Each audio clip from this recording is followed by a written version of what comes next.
그렇죠. 우리의 중심으로 세상을 바라보는 경향이 크죠. 어느 나라를 가더라도 마찬가지입니다. 비극적인 소식이었죠. 1994년 4월 7일 아프리카 르완다에서 80명에서 100만 명 사이에 투치족과 온건파 후투족이 학살당했습니다. 영화로 호텔 르완다가 있죠. 이런 학살이 일어난 원인은 복수였습니다. 식민지 시기에 투치족이 우대를 받았어요. 그로 인해서 사회적 갈등이 심했고요. 독립 후에는 후투족이 정치적 권력을 장악했거든요. 그때 이제 식민지 시절에 받았던 상처 그리고 복수심으로 인하여서 보복이 이어졌어요. 한두 사람이 죽어도 정말 큰일이잖아요. 근데 무려 100만 명 가까이가 죽어나갔다는 것이에요. 1994년도에요. 그들의 마음에 항상 복수를 하고 싶은 마음이 있었어요. 저든 저렇게 대우를 받고 있구나. 우리가 언젠가 척살을 해야지. 복수의 칼을 늘 갈고 있었던 것이죠. 마음으로 미워하고 기회를 노려 참혹한 학살이 일어난 것입니다. 개인의 복수는 집단의 복수로 번졌고 그들은 그것이 정의였다고 생각을 한 것입니다. 이 사건을 보면 인간의 계획이 얼마나 악하고 그리고 한계성을 보여줍니다. 창세기에서도 인간의 마음이 어려서부터 약하다고 하였어요. 악하다고. 시편에서도 인간은 정말로 하나님 앞에서 죄를 범하고 태어날 때부터 출생부터 죄가 많다고 이야기를 했죠. 악하다는 걸 보여주고 있는 것이에요. 인간의 계획과 다르게 하나님은 우리의 계획대로 움직이지 않으십니다. 우리가 누군가를 복수하고 싶고 누군가를 미워하고 저주해도 하나님은 우리의 뜻대로 그 방향을 움직이지 않는다는 것이죠. 우리의 뜻대로 하나님의 선하심을 이용할 수 없다는 것이에요. 오히려 나에게 복수한 사람이 있고 나에게 아픔을 준 사람이 있으면 용서하라고 말씀하세요. 이게 억지로 용서하라고 하는 것이 아니라 하나님의 은혜의 경험이 젖어드는 사람 앞에 가능하다는 것이죠. 여러분, 타인을 용서하는 것은 하나님께서 이렇게 명령하셨지 억지로 용서하는 출발이 아니고요. 내가 하나님 앞에 진짜 용서함을 경험한 사람들이 타인을 용서할 수 있다는 것입니다. 이것이 정말로 용서의 극명한 차이점이라고 여러분에게 말씀드리고 싶어요. 이스라엘이 바벨론이라는 거대 제국의 식민지가 되었죠. 그들은 또한 또 다른 아픔이 또 생긴 거예요. 애굽에서 그 상처를 받았는데 또 다른 민족에게 그런 아픔의 상처를 가지고 있다는 것이죠. 그들에게는 구원자가 필요했죠. 유대인들은 늘 소원했을 것이에요. 언제 하나님께서 우리에게 메시아를 보내주실까? 이스라엘 안에서 거대한 권력의 힘을 주실 하나님이 빨리 우리에게 주셨으면 좋겠다.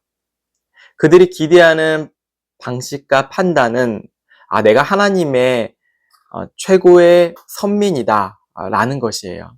내가 그 누구보다 다른 민족보다 우리가 우선순위인 사람이다. 비록 지금 식민지를 당하고 있지만 엄청난 힘을 하나님께서 우리에게 주실 것이다. 이렇게 기도했을 것이라는 것이죠. 하나님, 나에게 우리 민족에게 우리를 압제하는 바벨론을 파괴할 수 있는 힘을 주시옵소서. 우리 안에서 능력을 주시옵소서. 우리 안에서 나에게 여기에만 이스라엘 백성들은 포커스를 맞춘 것이죠. 마치 우리 환경이 어렵잖아요. 어려운 일이 있어요. 저들을 파괴하여 주시옵소서. 저들을 없애 주시옵소서. 우리의 시선이에요. 인간의 시선이죠. 복수한다는 것이죠. 하지만 하나님의 계획은 달랐습니다. 하나님께서는 고대 페르시아 아시죠? 이란이요. 현재 이란. 페르시아의 창시자인 오늘 본문의 고레스 왕을 통해서 이스라엘을 해방시키십니다.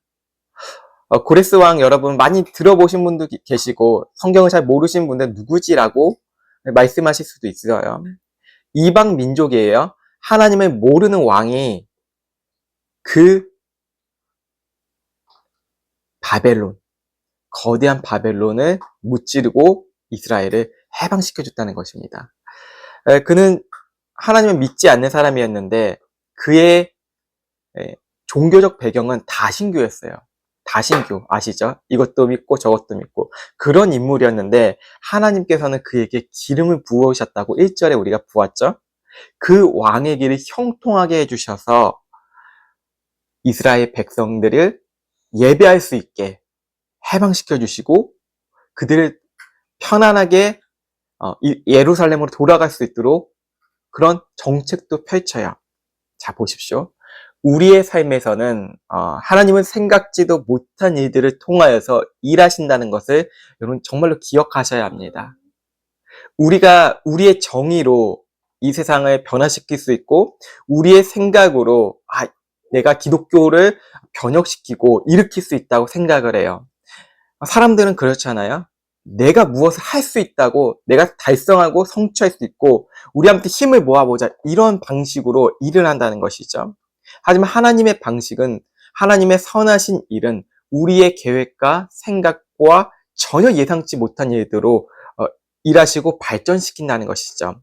그때가 언제인지 우리는 그 시간조차 알 수도 없어요.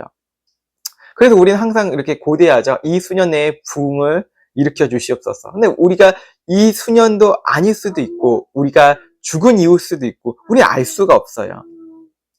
한국에 피를 뿌리며 이 땅에서 목숨을 다한 토마스 선교사는 성경을 전달하다가 순교를 당하였죠. 그는 조선 땅을 밟지도 못하였어요. 근데 그가 죽고 성경이 흘러감을 통하여서 평양 대부흥이 이렇게 연결되어 있는 것을 알 수가 있어요.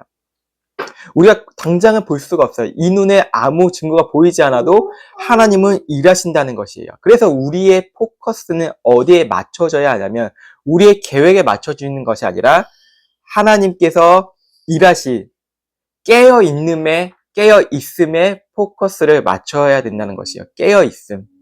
하나님의 일하심을 기대하며 기다리는 일은 우리에게는 어쩌면 너무나 고통스러운 일일 수도 있어요. 하나님, 현실이 이렇습니다. 나에게 어려움이 있습니다. 하나님, 빨리 해결해 주세요. 하나님, 뭐 하십니까? 지금 이런 일이 벌어졌는데 나의 상식과 맞지 않는다는 것이에요.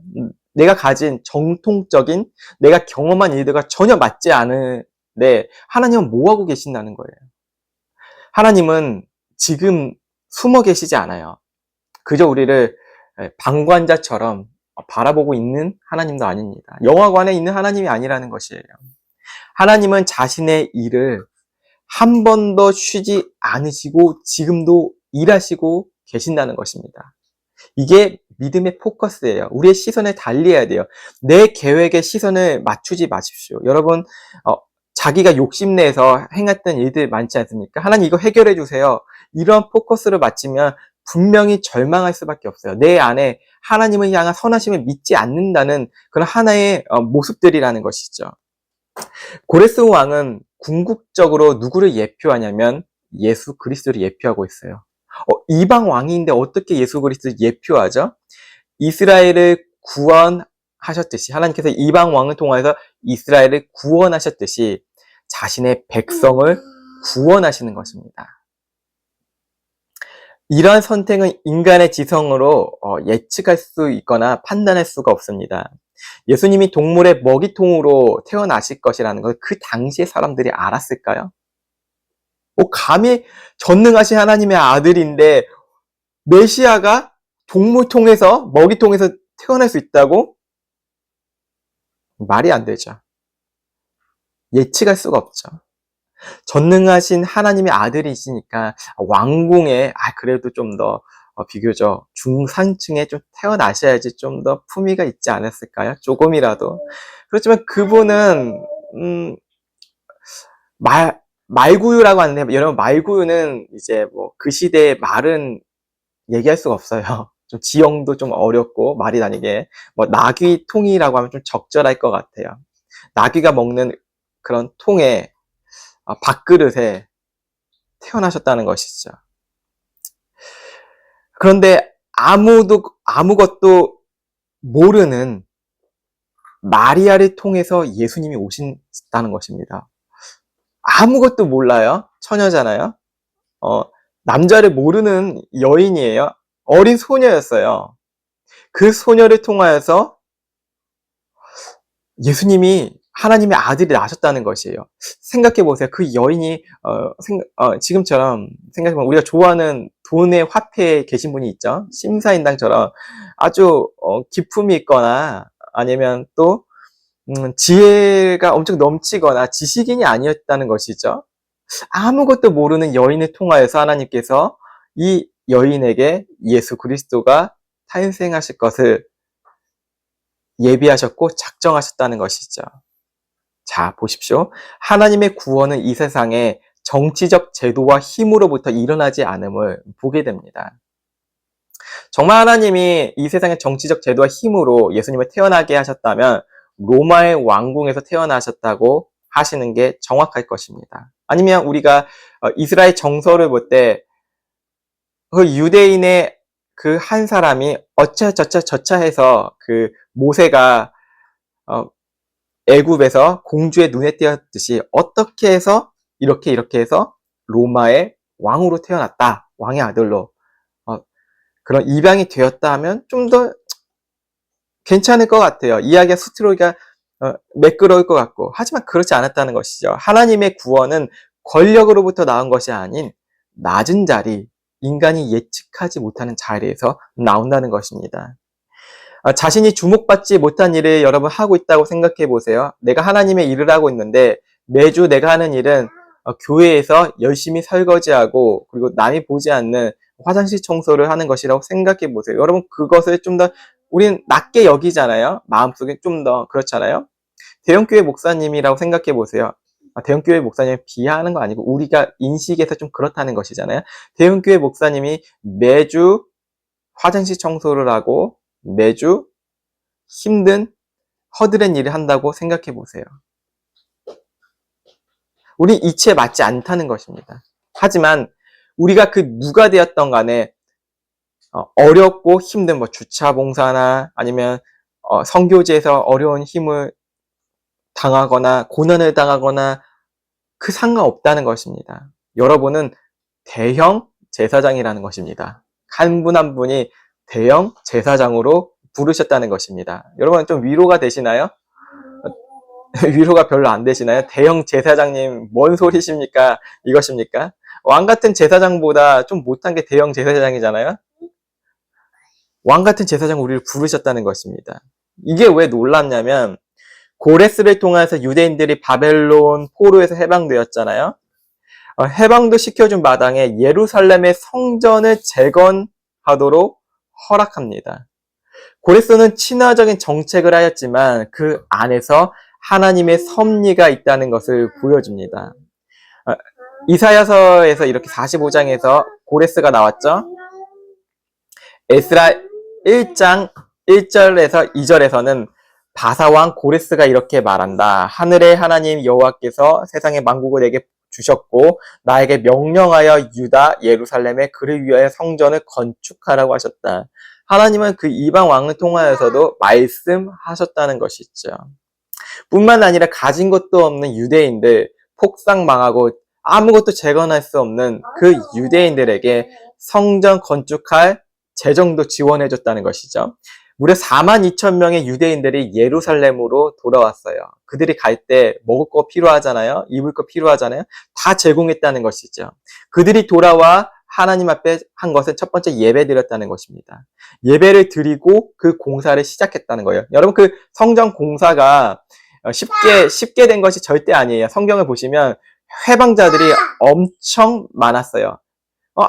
성전을 건축하는 좋은 일을 하는데 왜 회방자가 있죠?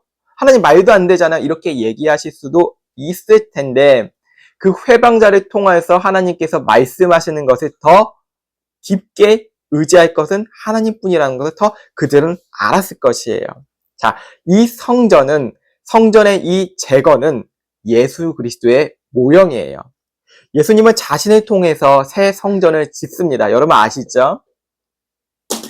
이것은 인간이 감히 상상치 못한 일이죠. 건축물들이 더 이상 성전으로 불려지지 않는다는 것이죠. 요한복음 2장 19절에 보십시오. 예수께서 대답하여 이르시되 너희가 이 성전을 헐라 내가 사흘 동안에 일으키리라. 유대인들이 이르되 이 성전을 46년 동안에 지었거늘 네가 3일 만에 일으키겠느냐 하더라. 그러나 예수는 자기 육체를 가리켜 말씀하신 것이라. 마태복음 12장 6절에서는 내가 너희에게 이르노니 성전보다 큰 이가 여기에 있느니라. 유대인의 방식으로는 도저히 납득하지 못할 말이죠. 자기를 보고 성전이라고 이야기하고 있어요. 그리고 예루살렘 성전이 진짜 성전이 아니라 파괴되는 성전이 아니라 더 이상 파괴되지 않는 영원한 성전으로 예수님이 오셨다는 것입니다. 성전을 통해 하나님을 만나는 것은 이제 건물이 아닌 예수 그리스도를 통해서 하나님께 나아갈 수 있다는 그 믿음의 용기를 말씀하고 있다는 것입니다. 여러분 6, 7절에 보시면 우리 많이 찬양 불렀던 것이에요. 80년대, 90년대 생은 아실 거예요. 뭐 그 이전 분들은 너무 잘 아시는 것이고요. 해 뜨는 데부터 해 지는 데까지 이 찬양 아시죠? 해 뜨는 데부터 이 찬양 아시죠? 이 찬양 아시면 나이가 좀 있으신 분들이에요. 자, 오늘 이 말씀이 나와요. 6절, 7절에 해 뜨는 데부터 해 지는 데까지 사람들이 나 말고는 다른 신이 없음을 알게 하겠다. 나는 여호와이며 다른 신은 없다. 나는 빛도 지었고 어둠도 만들었으며 평화도 만들었고 재앙도 일으켰다. 나 여호와가 이 모든 일을 한다. 여러분 해는 동쪽에서 뜨고 서쪽에서 집니다. 이제 많은 사람들이 12월 31일에 동해로 가겠죠. 새해를 보려고요. 자, 인간의 방식입니다. 이 성경에서 말하는 것은 해는 동쪽에서 뜨고 서쪽에서 지는 것을 통하여서 온 세상을 말하고 있는 것이에요. 말씀하고 있는 것이죠. 모든 세상을 하나님께서 통치하신다는 것을 말씀하고 있는 게 해 뜨는 데부터 해 지는 데까지 동쪽에서 서쪽이라는 것입니다. 이거는 어떠한 것을 말씀하고 있냐면 하나님은 특정 민족, 이스라엘만의 하나님이 아니시라는 것입니다. 만유의 구세주라는 것을 말씀하고 있는 것이죠. 만유의 하나님이시라는 것입니다. 온 우주의 온 세상의 통치자이신 하나님을 드러나는 게 해가 동쪽에서 뜨고 서쪽에서 진다는 것을 이 성경에서 말씀하고 있는 것입니다. 여러분 7절에 보시면 창조주신만이 유일한 구원자라는 것을 선포하고 있습니다. 창조자는 인간의 행위보다 무한한 정도로 앞서 계십니다. 우리가 가능한 과학을 최대한 발전시키고 최상으로 발전시키려고 하잖아요. 하나님은 그것보다 앞서 계신다는 것입니다. 우리는 현재를 바라보며 고통스러워하고 기쁘기도 하지만 창조주 하나님은 영원함을 통하여서 우리의 모든 것을 아시고 일하신다는 것입니다. 그래서 우리는 영원한 기쁨을 느낄 수 있는 유일한 길이 바로 하나님 앞에 삼위일체 하나님의 일하심을 바라본다는 것이죠. 자, 보십시오. 우리의 구원은 창조주 하나님께서 보내신 예수 그리스도를 통하여서 구원을 받습니다. 이 구원은 우리에게 있지 않습니다. 정말이에요? 우리의 노력이 들어간 것이 아닙니다. 우리의 정성도 있지 않아요. 우리는 이 구원 앞에서도 아무것도 아닙니다. 종교는 자신이 신에게 나아가지만 복음은 하나님이 우리에게 다가오신 것입니다. 우리는 어떤 모습인 것을 중요하며 때로는 불만족하지만 하나님은 우리를 만족하신다는 것입니다. 그것은 예수 그리스도를 통하여서 우리가 빚어져 가고 있고 만들어져 가고 있다는 것이죠. 우리는 외적인 것을 중요시하지만 하나님은 우리가 예수 그리스도의 형상으로 변해져 간다는 것을 매우 너무나 중요하고 여기신다는 것이죠. 이런 하나님의 자비하심을 보시면 나 같은 사람이 구원을 받는다는 것에 모든 신경이 모여지게 됩니다. 바로 이것이에요. 기독교의 본질적인 이야기예요. 내가 어떻게 구원을 받을 수 있지? 내가 어떻게 하나님 앞에 설 수 있지? 이거예요, 포인트가. 내가 신앙이 되게 지금 건조하다, 드라이하다라고 그런 분들 계시죠? 내 신앙이 어떤지 여러분 마음이 확실히 알 거예요. 타성에 젖을 수도 있고 억지로 예배 드리는 분들 많으실 거예요. 참 많죠. 여러분 포커스를 거기에 두시면 안 되고 내가 어떻게 구원을 받을 수 있지에 여기에 포커스가 되어야 된다는 것입니다. 우리의 신경이 내가 구원 받을 수 없는데 구원을 받았다는 그 감격이 내 안에 있게 되면 우리는 하나님의 구원 앞에 진지하게 됩니다. 이 시대의 문제점은 정치, 경제에는 그렇게 진지한데 자신의 죄에 대해서는 절대적으로 진지하지 못합니다. 그러면 여기서 여러분 걸러지는 거예요. 양과 염소가 걸러지게 되는데 어디에 진지함에 따라서 걸러지게 됩니다. 진짜 양이 있고 가짜 양, 염소가 있다는 것이죠. 그러니 이 세상은 종교적인 사람이 넘쳐질 수밖에 없습니다. 하나님보다 더 믿는 것은 다른 게 있다는 것이죠. 유일신 하나님을 믿지 않고 다신교와 같이 이것도 믿고 저것도 믿고 이거에만 진지하고 하나님의 앞에서는 진지하지 않는다는 것이죠. 자, 보십시오. 우리는 이러한 세상 속에서 가짜는 많고 진짜는 적은 이 세상 속에서 자비를 구해야 합니다. 우리는 긍휼을 구해야 합니다.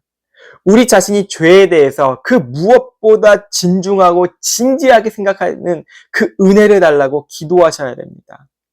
우리 자신의 죄를 해결해 주실 분이 유일하신 예수님 한 분뿐이라는 것을 진지하게 생각하며 나아가는 믿음을 달라고 기도를 드려야 합니다.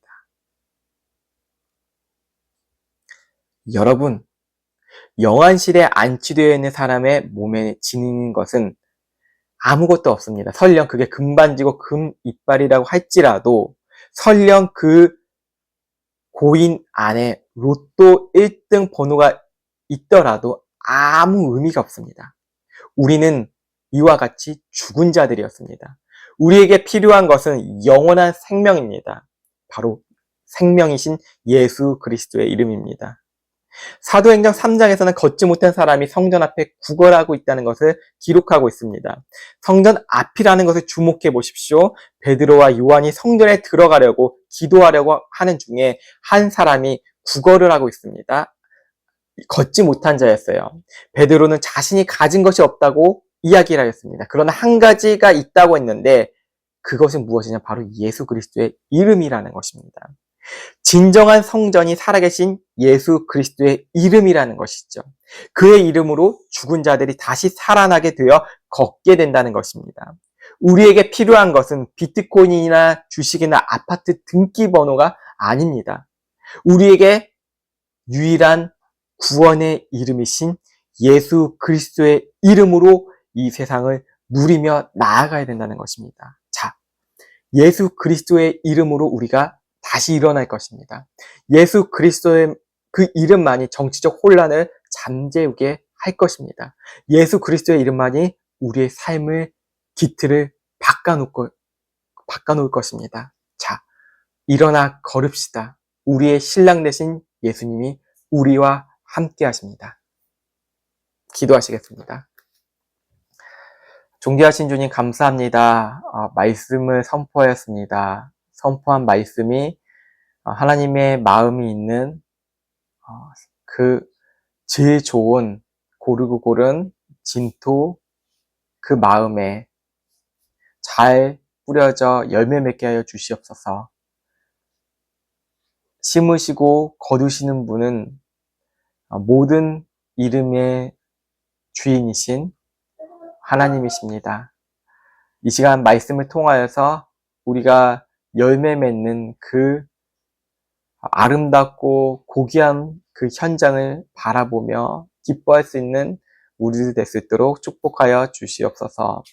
감사합니다. 살아계신 예수 그리스도의 이름으로 간절히 기도드립니다. 아멘.